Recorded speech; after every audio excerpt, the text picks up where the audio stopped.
కొన్నిసార్లు కుటుంబంలో మొట్టమొదటి వ్యక్తిగా నీవే రక్షణ పొంది ఉండొచ్చు. It may be very challenging for you. నీకు చాలా సమస్యగా సవాలుగా ఉంటుంది, ఎందుకంటే ముందు లైన్లో ఉన్నావు కాబట్టి. యుద్ధంలో కూడా చూడండి, యుద్ధంలో ముందు పంక్తుల్లో ఉన్న వారికి ఎక్కువ దెబ్బలు తగలడానికి అవకాశం కూడా ఉంటుంది.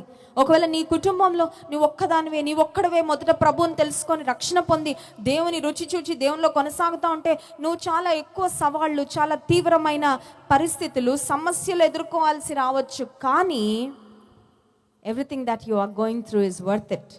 నీవు ఈనాడు పొందుకున్న ప్రతి వేదన, బాధ, శ్రమ దేవుని కొరకు అదంతా కూడా నీకు మంచి ఫలితాన్ని ఇస్తుంది. కారణం ఏంటంటే నీవు దేవుని కొరకు తీసుకున్న నిర్ణయాలను బట్టి దేవుడు నీ కుటుంబాన్ని, నీ తర్వాత తరాలన్నిటిని ఆశీర్వదించబోతున్నాడు. నమ్మిన వారి స్తోత్రం చెప్దాం. హల్లెలూయా. ఈ రాత్రికాల సమయంలో do not under estimate the power of godly decisions. నేను జ్ఞాపకం చేయాలనుకున్న మాట ఏంటంటే, దైవికమైన తీర్మానాల యొక్క శక్తిని తక్కువ అంచనా వేయొద్దండి.